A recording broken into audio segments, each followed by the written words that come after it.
Hi hello ನಮಸ್ಕಾರ. UK ಬಾಯ್ YouTube ಚಾನಲ್ಗೆ ತಮ್ಮೆಲ್ಲರಿಗೂ ಸ್ವಾಗತ ಸುಸ್ವಾಗತ. ಇವತ್ತಿನ ಕ್ಲಾಸಿನಲ್ಲಿ ಏನು ನೋಡೋದಾದರೆ ಸೆಕೆಂಡ್ PUC ಕನ್ನಡ ಎಲ್ಲ ಅಧ್ಯಾಯದ 1 ಅಂಕ 2 ಅಂಕ ಹಾಗೆ 5 ಅಂಕ ಪ್ರಶ್ನೆಗಳನ್ನು ನೋಡೋಣ. ಹಾಗೆ ಉತ್ತರ ಸಹ ಇದೆ. ವೆರಿ ಇಂಪಾರ್ಟೆಂಟ್ ಆದ ಪಾಸಿಂಗ್ ಪ್ಯಾಕೇಜ್. ಮೊದಲೇ ಅಧ್ಯಾಯದಂತಹ ಪದ್ಯ ಭಾಗದಲ್ಲಿ ಒಂದು ಕದಡಿದ ಸಲಿಲಂ ತಿಳಿವಂದದೆ. ಇದನ್ನು ಬರೆದವರು ನಾಗಚಂದ್ರ. ಇಲ್ಲಿ ಭಾವಾರ್ಥ ಸಹ ಇದೆ. ಪಾಠದ ಅರ್ಥ ನೋಡಿ. ವೆರಿ ಇಂಪಾರ್ಟೆಂಟ್ ಆದ ಪಾಠದ ಅರ್ಥ ಯಾವ ರೀತಿ ಇದೆ ಶಾರ್ಟಾಗಿ ಹೇಳಿದೆ. ಸರಿಯಾಗಿ ಓದ್ಕೊಳ್ಳಿ. ಸೆಕೆಂಡ್ PUC ವಿದ್ಯಾರ್ಥಿಗಳಿಗೆ ಪಾಸಿಂಗ್ ಪ್ಯಾಕೇಜ್ ಅನ್ವಯಿಸುತ್ತದೆ ಇದು. ಹಾಗೆ ನಮ್ಮ ಚಾನಲ್ನ ಸಬ್ಸ್ಕ್ರೈಬ್ ಮಾಡಿಕೊಳ್ಳಿ. ಹಾಗೆ ಎಲ್ಲೂ ವಿಡಿಯೋನ ಸ್ಕಿಪ್ ಮಾಡಬೇಡಿ. ವೆರಿ ಇಂಪಾರ್ಟೆಂಟ್ ಅಂತ ಪ್ರಶ್ನೆ ಉತ್ತರಗಳು ಸಹ ಇರುತ್ತೆ. ಮೊದಲೇ ಅಧ್ಯಾಯದಂತಹ ಒಂದು ವಾಕ್ಯದಲ್ಲಿ ಉತ್ತರಿಸಿ. ಒಂದು ವಾಕ್ಯದಲ್ಲಿ ರಾಮನ ಎದುರು ಪ್ರತ್ಯಕ್ಷವಾದರು ವಿದ್ಯಾದೇವತೆಯರು. ಬಹುರೂಪಿಣಿ. ಯಾರನ್ನು ಕೊಲ್ಲಲು ವಿದ್ಯಾದೇವತೆ ಹೇಳಿತು? ರಾಮ ಲಕ್ಷ್ಮಣರನ್ನು ಕೊಲ್ಲುವುದಿಲ್ಲ ಎಂದು ಹೇಳಿತು. ಮಯತನುಜ ಎಂದರೆ ಯಾರು? ಮಯತನುಜ ಎಂದರೆ ಮಂಡೋದರಿ. ಸೀತೆಯನ್ನು ರಾವಣ ಎಲ್ಲಿ ಇರಿಸಿದನು? ಪ್ರಮದವನ. ಈ ರೀತಿ 1 ಅಂಕದ ಪ್ರಶ್ನೆಯಲ್ಲಿ ಇಲ್ಲಿವೆ. ಸರಿಯಾಗಿ ನೋಡ್ಕೊಳ್ಳಿ. ವೆರಿ ಇಂಪಾರ್ಟೆಂಟ್ ಅಂತಹ ಪಾಸಿಂಗ್ ಪ್ಯಾಕೇಜ್ ಇದು. ಇಲ್ಲಿ 1 ಅಂಕದ ಪ್ರಶ್ನೆಗಳು 10 ಈ ಪಾಠದಲ್ಲಿವೆ. 10 ಪ್ರಶ್ನೆಗಳಿವೆ. Very important. ಸರಿಯಾಗಿ ನೋಡ್ಕೊಳ್ಳಿ. ಹಾಗೆ ಮುಂದೆ 2 ಅಂಕದ ಪ್ರಶ್ನೆಗಳಿಗೆ ಹೋಗೋಣ. ಇಲ್ಲಿ 2 ಅಂಕದ ಪ್ರಶ್ನೆಗಳು ಸಹ ಇವೆ. ನೀವು ಸರಿಯಾಗಿ ನೋಡಿ. ವೆರಿ ಇಂಪಾರ್ಟೆಂಟ್ ಆದ ಪ್ರಶ್ನೆ ಮತ್ತು ಉತ್ತರಗಳಿವೆ. ನಾನು ನಿಮಗೆ ಇಲ್ಲಿ ಕೊಟ್ಟಿದ್ದೀನಿ. ಸರಿಯಾಗಿ ಓದಿ. ವೆರಿ ಇಂಪಾರ್ಟೆಂಟ್ ಅಂತ ಪ್ರಶ್ನೆ ಮತ್ತು ಉತ್ತರಗಳು ಸಹ ಇರುತ್ತೆ. ಇಲ್ಲಿ 5 ವಾಕ್ಯಗಳು ಸಹ ಇವೆ. ರಾಮನು ಬಹುರೂಪಿಣಿ ವಿದ್ಯೆಯನ್ನು ಬಳಸಿಕೊಂಡ ಸಂದರ್ಭ ಬಗ್ಗೆ ಬರೆಯಿರಿ. ಈ ರೀತಿ ಬರೀಬೇಕಾಗುತ್ತೆ 5-6 ವಾಕ್ಯದಲ್ಲಿ.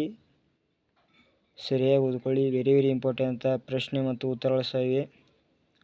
ಆ ವಿಡಿಯೋನ ಎಲ್ಲೂ ಸ್ಕಿಪ್ ಮಾಡಬೇಡಿ. ವೆರಿ ಇಂಪಾರ್ಟೆಂಟ್ ಅಂತ ಪ್ರಶ್ನೆ ಹಾಗೂ ಉತ್ತರಗಳು ಕನ್ನಡ ಪಾಸಿಂಗ್ ಪ್ಯಾಕೇಜ್ ಆಗಿದೆ. ಇನ್ನೊಂದು ಸಂದರ್ಭದೊಡನೆ ವಿವರಿಸಿ. ಈ ಪಾಠದಲ್ಲಿ ಬರುವಂಥ ಸಂದರ್ಭಗಳನ್ನು ನೋಡೋಣ. ಇಲ್ಲಿ ಉಳಿದವರನೆಗೆನು ದೆಂ. 1ನೇದು. 2ನೇದು ಸಮಧಿರಾರ್ ಜಗತ್ರಯದೊಳ್ ನನಗೆ. ಈ ರೀತಿ ಸಂದರ್ಭಗಳಿವೆ. ಹಾಗೆ ವಿವರಣೆಗಳಿವೆ. ಆಯ್ಕೆ ಸಂದರ್ಭ ವಿವರಣೆ ಸಹ ಕೊಟ್ಟಿದ್ದೀವಿ. ಸರಿಯಾಗಿ ನೋಡಿ ಓದ್ಕೊಳ್ಳಿ. ವೆರಿ ಇಂಪಾರ್ಟೆಂಟ್ ಅಂತ ಪಾಸಿಂಗ್ ಪ್ಯಾಕೇಜ್ ಇದು.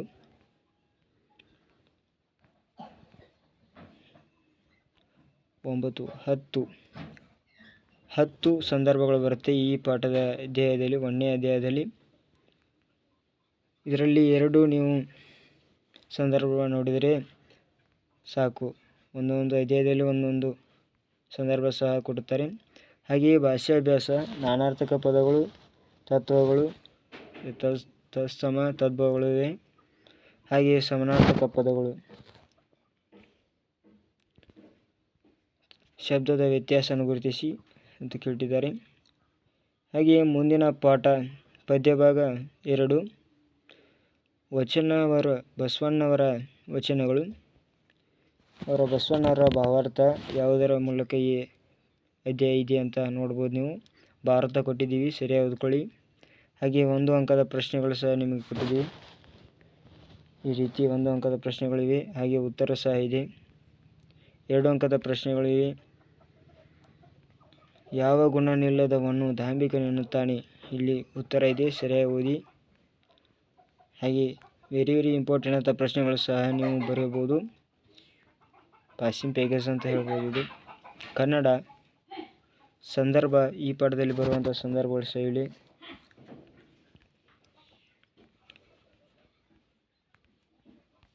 ಹಾಗೆಯೇ ಭಾಷಾಭ್ಯಾಸ ಇಲ್ಲಿ ಪದ ಬಿಡಿಸಿ ಬರೆಯಬೇಕಾಗುತ್ತೆ. ನಾನಾರ್ಥ ಪದಗಳು ಸಹ ಕೊಟ್ಟಿರ್ತಾರೆ. ಸಮಾನಾರ್ಥ ಪದಗಳು ಸಹ ಇವೆ. ಎಲ್ಲವನ್ನು ಓದಬೇಕಾಗುತ್ತೆ. ಕನಿಷ್ಠ 10 ಅಂಕದ ಪ್ರಶ್ನೆ ನೀವು ಇಲ್ಲೇ ತೆಗೆಯಬಹುದು, ಉತ್ತರಗಳು ತೆಗೆಯಬಹುದು. ವೆರಿ ಇಂಪಾರ್ಟೆಂಟ್ ಪ್ರಶ್ನೆ ಉತ್ತರಗಳು ಸಿವೆ. ಹಾಗೆ ಪದ್ಯ ಭಾಗ 2.2 ಇಲ್ಲಿ ಉರಿಲಿಂಗ ಪದ್ಯೆಯ ವಚನಗಳು ಭಾವಾರ್ಥ ಸಹ ಇದೆ. ಸರಿಯಾಗಿ ನೋಡ್ಕೊಳ್ಳಿ. ಭಾವಾರ್ಥ ಇಲ್ಲಿ ಮೊದಲನೇ ಪ್ಯಾರಾದಲ್ಲಿ ಇಲ್ಲಿ ಉರಿಲಿಂಗ ಪದ್ಯ ವಚನಗಳಲ್ಲಿ 3 ವಚನ ಬರುತ್ತೆ. ಆ ಒಂದೊಂದು ಅರ್ಥವನ್ನು ಇಲ್ಲಿ ನಾವು ನಿಮಗೆ ಕೊಟ್ಟಿದ್ದೇವೆ. ಹಾಗೆ ಒಂದು ವಾಕ್ಯದಲ್ಲಿ ಉತ್ತರಿಸಿ. ಇಲ್ಲಿ 4 ಒಂದು ವಾಕ್ಯದ ಪ್ರಶ್ನೆಗಳು ಸಹ ಬರುತ್ತೆ ಈ ಅಧ್ಯಾಯದಲ್ಲಿ. 2 3 ವಾಕ್ಯದಲ್ಲಿ ಉತ್ತರಿಸಿ. ಇಲ್ಲಿ 3 ಪ್ರಶ್ನೆಗಳಿವೆ. ಸರಿಯಾಗಿ ನೋಡಿಕೊಳ್ಳಿ, ಸರಿಯಾಗಿ ಓದಿ. ಹಾಗೆ 5 6 ವಾಕ್ಯದಲ್ಲಿ ಉತ್ತರಿಸಿ. ಮಂಗಳ ಲಿಂಗದ ತತ್ವವನ್ನು ಹೇಗೆ ವಿವರಿಸಿ. ಗುರು ಲಘುವರ್ತನ ವರ್ತಿಸಬಾರದು ಏಕೆ. ಉಲ್ಲಿಂಗ ಪದ್ಯವರ ವಚನಕಾರ ಆಶಯ. ಈ ರೀತಿ 3 ಪ್ರಶ್ನೆಗಳಿವೆ 5 6 ವಾಕ್ಯದಲ್ಲಿ. ಹಾಗೆ ಸಂದರ್ಭದೊಡನೆ ವಿವರಿಸಿ. ಈ ಪಾಠದಲ್ಲಿ ಪುಷ್ಪವಿಲ್ಲದೆ ಪರಿಮಳ ಬರಬಹುದು. ಅನ್ಯಲಿಂಗಗಳ ನೆರವಣೆ ನಿಮ್ಮ ಭಕ್ತಿಯನ್ನು. ಇಲ್ಲಿಯೂ ಸಹ 3 ಸಂದರ್ಭ ಇದೆ. ಇದರೊಳಗೆ ಒಂದು ಓದ್ಕೊಂಡ್ರೆ ಸಾಕು. ತಾನೇ ಲಘು ಮಾಡಿ ಲಘುವಾಗುವುದೇನಯ್ಯ. ಇಲ್ಲಿ ಭಾಷಾಭ್ಯಾಸ ಕೊಟ್ಟಿದ್ದಾರೆ. ಸಮಾನಾರ್ಥಕ ಪದಗಳು ಎಲ್ಲ ಅಧ್ಯಾಯದಲ್ಲಿವೆ. ಹಾಗೆ ನಾನಾರ್ಥಕಗಳು ಸಹ ಇವೆ. ಮುಂದಿನ ಅಧ್ಯಾಯಕ್ಕೆ ಹೋಗೋಣ. ಪದ್ಯ ಭಾಗ 4 ಪಗೆಯಂ ಬಾಲಕನೆಂದರೆ. ಇದನ್ನು ಬರೆದವರು ಪುಲಿಗೇರಿ ಸೋಮನಾಥ. ಭಾವಾರ್ಥ ಕೊಟ್ಟಿದ್ದೀವಿ. ಹಾಗೆಯೇ ಭಾವಾರ್ಥದಲ್ಲಿ ಈ ರೀತಿ ಭಾವಾರ್ಥ ಇದೆ. ಹಾಗೆ ಸರಿಯಾಗಿ ಓದ್ಕೊಳ್ಳಿ ಭಾವಾರ್ಥ.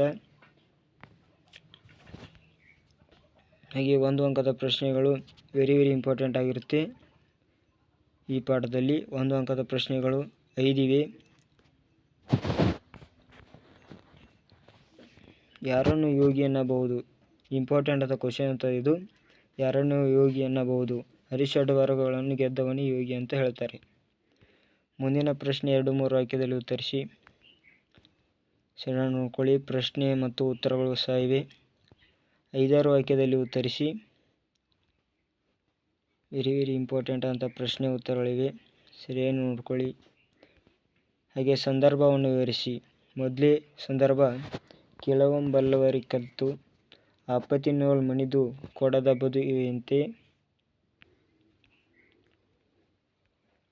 ಆಯ್ಕೆ ಸಂದರ್ಭ ವಿವರಣೆ ಸಹ ಇದೆ. ಸರಿಯಾಗಿ ಓದಿಕೊಳ್ಳಿ. ಎಲ್ಲ ಪಾಠದ ಸಂದರ್ಭ 5 ವಾಕ್ಯ 1 ವಾಕ್ಯ 3 ವಾಕ್ಯಗಳು ಸಹ ಇವೆ. ಭಾಷಾಭ್ಯಾಸ ನೋಡ್ಕೊಳ್ಳಿ. ತತ್ಸಮ ತತ್ಸ್ವರೂಪ ನಾನಾರ್ಥಕ ಪದಗಳು ಗುಣವಾಚಕ ಪದಗಳು ವಿಭಕ್ತಿ ಪ್ರತ್ಯಯಗಳ ಇಂಪಾರ್ಟೆಂಟ್ ಆಗಿವೆ. ವಿಭಕ್ತಿ ಪ್ರತ್ಯಯಗಳು ಈ ರೀತಿ ಒಂದು ಶಬ್ದ ಕೊಟ್ಟಿರ್ತಾರೆ. ಅದಕ್ಕೆ ದ್ವಿತೀಯ ಸ್ಥಾನ ತೃತೀಯ ಸ್ಥಾನಗಳ ಯಾವ ಬರುತ್ತೆ ಅಂತ ನೀವು ನೋಡಬೇಕಾಗುತ್ತೆ.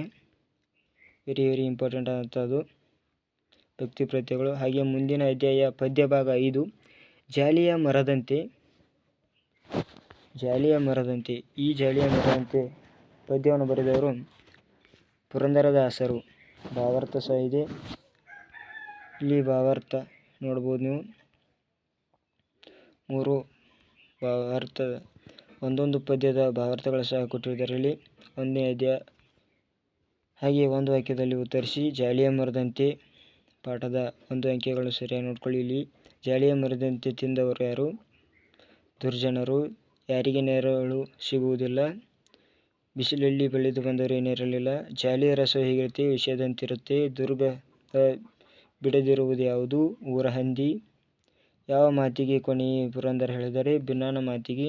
ಜಾಲಿಯ ಮುಳ್ಳು ಹೇಗೆ ಆವರಿಸಿದೆ. ತುದಿಯಿಂದ ತಳೆದವರಿಗೆ ಆವರಿಸಿದೆ. ತತ್ವಜ್ಞಾನವನ್ನು ಕೇಳಲಾರದವರ್ಯಾರು. ಘೋರ ಪಾಪಿಗಳು ಎಂದು ಹೇಳಿದ್ದಾರೆ. 1 ಅಂಕದ ಪ್ರಶ್ನೆಗಳು ಜಾಲಿಯ ಮರದಂತೆ ಈ ಪಾಠದಲ್ಲಿ ಇಂಪಾರ್ಟೆಂಟ್ ಆಗಿರುತ್ತೆ. ಹಾಗೆ 2 ಅಂಕದ ಪ್ರಶ್ನೆಗಳು ಸಹ ನೋಡ್ಬೋದು ನೀವು. ವೆರಿ ಇಂಪಾರ್ಟೆಂಟ್ ಆಗಿವೆ. 5 6 ವಾಕ್ಯಗಳು ಸಹ ನೋಡ್ಬೋದು. ಸರಿಯಾಗಿ ಓದ್ಕೊಳ್ಳಿ. ಜಾಲಿಯ ಮರವು ನಿರುಪಯುಕ್ತವಾದ ಇಂಪಾರ್ಟೆಂಟ್ ಕ್ವಶನ್ ಅಂತ ಹೇಳ್ಬೋದು ಇದು. ಹಾಗೆ ದೌರ್ಜನ್ಯರ ಬಗ್ಗೆ ಬರೀಬೇಕಾಗುತ್ತೆ. ಸಮಾಜದ ಕಂಟಕದ ಬಗ್ಗೆ ಪುರಂದರದಾಸರ ಅಭಿಪ್ರಾಯ ಸಹ ಕೇಳ್ತಾರೆ. ಸಂದರ್ಭದೊಡನೆ ವಿವರಿಸಿ. ಇಂಪಾರ್ಟೆಂಟ್ ಆದಂಥ ಸಂದರ್ಭ ಇದು. ಹೆಚ್ಚಾಗಿ ಕೇಳಿದಂತಹ ಸಂದರ್ಭ. ವೆರಿ ಇಂಪಾರ್ಟೆಂಟ್ ಕ್ವಶನ್ಗಳು ಆನ್ಸರ್ಸ್ಗಳಿವೆ. ಸಂದರ್ಭ ಭಾಷಾಭ್ಯಾಸ ಸಹ ನೋಡ್ಕೊಳ್ಳಿ. ಒಂದೊಂದು ಪಾಠದಲ್ಲಿ ಸಮಾನಾರ್ಥಕ ಪದಗಳು, ನಾನಾರ್ಥಕ ಪದಗಳು ಸಹ ಬರುತ್ತೆ, ವಿಭಕ್ತಿ ಪ್ರತ್ಯಯಗಳು. ಹಾಗೆ ಪದ್ಯ ಭಾಗ 8 ಮುಂಬೈ ಜಾತಕ, GS ಶಿವರುದ್ರಪ್ಪ ಅವರು ಬರೆದಂಥ ಮುಂಬೈ ಜಾತಕದಲ್ಲಿ ಇಲ್ಲಿ ಒಂದು ವಾಕ್ಯದಲ್ಲಿ ಉತ್ತರಿಸಿ. ಮಗು ಹುಟ್ಟಿದ್ದು ಎಲ್ಲಿ ಅಂತ ಕೇಳಿದರೆ ಹುಟ್ಟಿದ್ದು ಆಸ್ಪತ್ರೆಯಲ್ಲಿ. ಇದೊಂದು ಕಥೆಯ ರೂಪದಲ್ಲಿದೆ, ನೀವು ಸರಿಯಾಗಿ ನೋಡಿಕೊಳ್ಳಿ. ಒಂದು ವಾಕ್ಯದ ಪ್ರಶ್ನೆ ಮತ್ತು 2 ವಾಕ್ಯದ ಪ್ರಶ್ನೆಗಳು ಸಹ ಇಂಪಾರ್ಟೆಂಟ್ ಆಗುತ್ತೆ ಈ ಪಾಠದಲ್ಲಿ, ಮುಂಬೈ ಜಾತಕದ ಪಾಠದಲ್ಲಿ. ಹಾಗೆ 4 ಅಂಕದ ಪ್ರಶ್ನೆಗಳು ಈ ಪಾಠದಲ್ಲಿ ಹೆಚ್ಚಾಗಿ ಕೇಳಿದರೆ. ಮುಂಬೈ ಜಾತಕದಲ್ಲಿ ಮಕ್ಕಳ ಬಾಲ್ಯದ ಜೀವನ ಬರೀಬೇಕಾಗುತ್ತೆ. ತಂದೆ ತಾಯಿಯ ಮಗುವಿನ ಗೋಚರ, ವೆರಿ ಇಂಪಾರ್ಟೆಂಟ್ 2 ಪ್ರಶ್ನೆಗಳವು. ಹಾಗೆ ಸಂದರ್ಭವನ್ನು ವಿವರಿಸಿ, ವೆರಿ ಇಂಪಾರ್ಟೆಂಟ್ ಸಂದರ್ಭಗಳಿವೆ. ರಸ್ತೆ ದಾಟುವ ಈಗ ಎಚ್ಚರಿಕೆ. ಕುಳಿತು ಕೆಮ್ಮುವ ಪ್ರಾಣಿ ಯಾರಂತ ಕೇಳಿದರೆ ಇಲ್ಲಿ ಸಂದರ್ಭ, ಆಯ್ಕೆ, ವಿವರಣೆ, ಸಾರಾಂಶ ಸಹ ಬರೀಬೇಕಾಗುತ್ತೆ. ಪದ್ಯ ಭಾಗ 9 ಶಿಲುಬೆ ಏರಿದ್ದಾನೆ. ಶಿಲುಬೆಗೆ ಏರಿದ್ದಾರೆ. ಇದು ಪಾಠವನ್ನು ಬರೆದವರು KS ನಿಸಾರ್ ಅಹಮದ್ ಅವರು. ಪದ್ಯ ಭಾಗ 9 ಒಂದು ವಾಕ್ಯದಲ್ಲಿ ಉತ್ತರಿಸಿ. ಕ್ರಿಶ್ಚಿಯನ್, ಈ ರೀತಿ ಒಂದು ವಾಕ್ಯದ ಪ್ರಶ್ನೆಗಳು ಸಹ ಇವೆ, ಸರಿಯಾಗಿ ನೋಡ್ಕೊಳ್ಳಿ. ಮನ್ನಿಸಲು ನಿಮ್ಮನ್ನು ಆ ದೇವರೇ, ವೆರಿ ಇಂಪಾರ್ಟೆಂಟ್ ಕ್ವಶನ್ ಆನ್ಸರ್ಸ್ಗಳಿವೆ, ಸರಿಯಾಗಿ ನೋಡ್ಕೊಳ್ಳಿ. ವೆರಿ ಇಂಪಾರ್ಟೆಂಟ್ ಆಗಿವೆ. ಹಾಗೆ ನಮ್ಮ ವಿಡಿಯೋನ ಯಾರು ಸ್ಕಿಪ್ ಮಾಡಬೇಡಿ, ಸರಿಯಾಗಿ ಈ ವಿಡಿಯೋನ ಕೊನೆ ತನಕ ನೋಡಿ.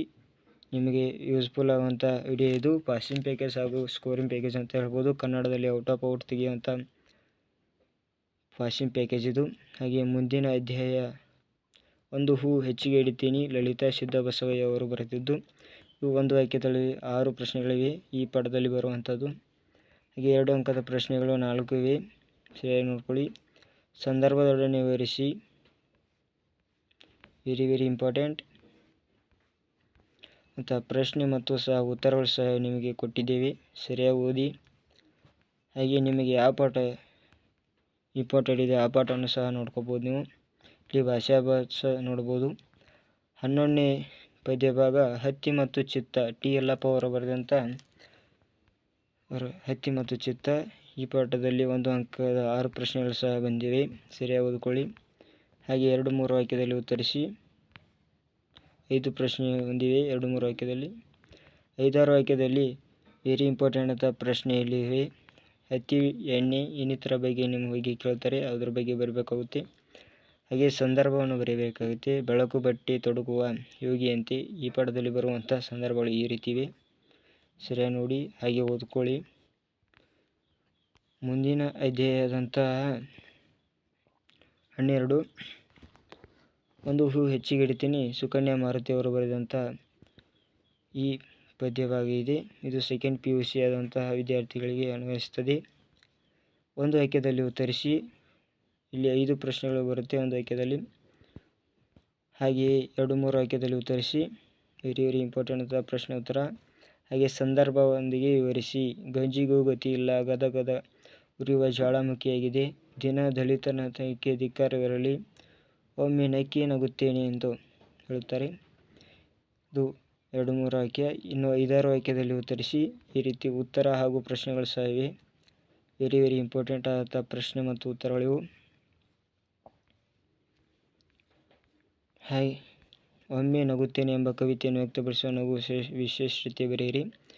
ಇಂಪಾರ್ಟೆಂಟ್ ಪ್ರಶ್ನೆ ಮತ್ತು ಉತ್ತರಗಳು ಎಲ್ಲ ಅಧ್ಯಾಯದಲ್ಲಿ ನಿಮಗೆ ದೊರೆತಿವೆ, ಸರಿಯಾಗಿ ಓದ್ಕೊಳ್ಳಿ, ವೆರಿ ಇಂಪಾರ್ಟೆಂಟ್ ಆಗಿವೆ. ಹಾಗೆ ನಮ್ಮ ಚಾನಲ್ನ ಸಬ್ಸ್ಕ್ರೈಬ್ ಮಾಡಿಕೊಳ್ಳಿ, ಇಲ್ಲಿನ ವಿಡಿಯೋ ಸ್ಕಿಪ್ ಮಾಡಬೇಡಿ.